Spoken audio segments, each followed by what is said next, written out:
In the bottom of the sixth inning, with runners on first and second and one out, manager Bob Melvin had a decision to make.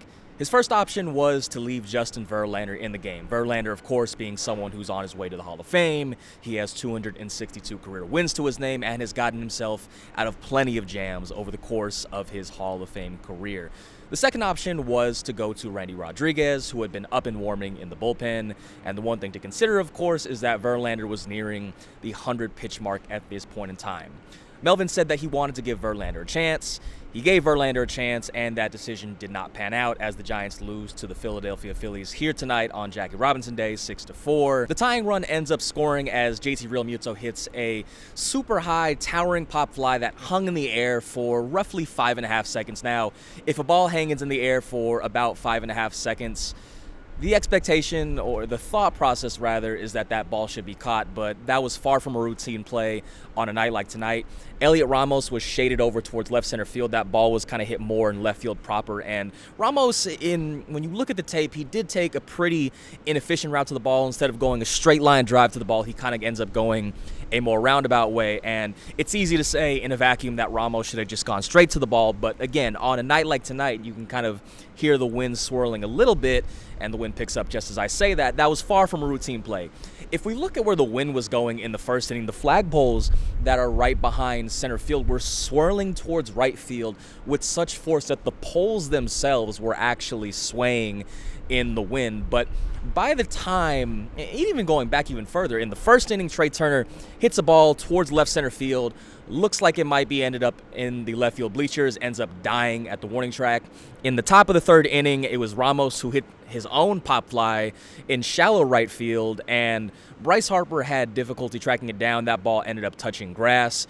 But by the time the sixth inning rolled around, the wind patterns were different. So when that Realmuto ball goes up in the air, Ramos effectively has to play a guessing game. He effectively has to guess whether that ball is going to continue going towards him or it's going to be turning away from him. And again, that play is a lot easier said than done. Yes, it did have a 1% catch probability, but if you just watched how the play unfolded, and again, if you've just been here in the stadium tonight, it was so cold and so windy that we had to shut the windows to the press box, you would know that that was far from a routine play. And once the inning was over, Ramos went up to Verlander, said, "My bad," and Verlander said after the game that we're all kind of doing our best here. He didn't really put it all on Ramos, so to say. But that was how the tying run scored.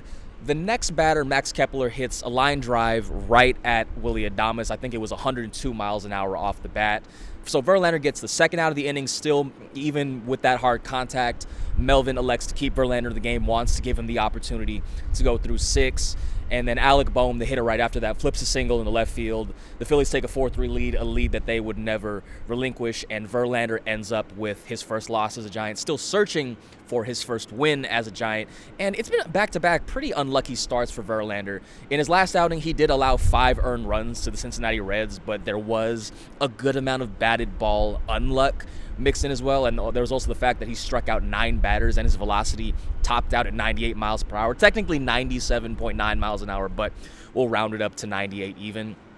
And looking at his BABIP on the season, his career BABIP coming into this year, for those who aren't familiar, batting average on balls in play, was 278. This season, it's up to 356. Now, just looking at the contrast in BABIP, it's not the end-all, be-all, but it should be a signal to some degree that there is some batted ball luck that Verlander is not receiving. He's been unlucky so far this season, and when he was asked if he felt he had been unlucky so far this season, he didn't deny that hypothesis, so to say. Some other things to get into from today's game. Casey Schmidt and Jung-Hoo Lee had a pair of really solid games on both ends of the ball.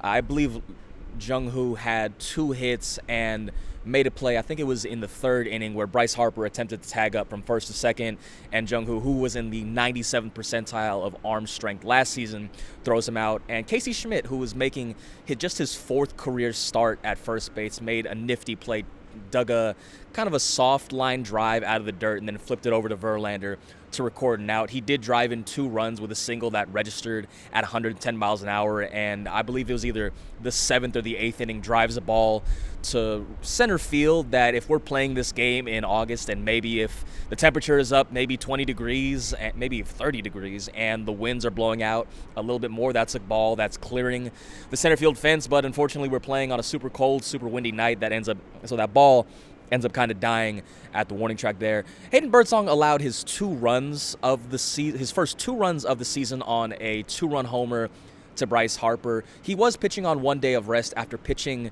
2 innings on Sunday, and Melvin said after the game that Birdsong felt good, felt comfortable enough to pitch in this game. And as you can tell right there, it seems that the Giants only had the fortune of going 2 whole days with normal-ish weather, so we'll see how things kind of shake out with Mother Nature tomorrow.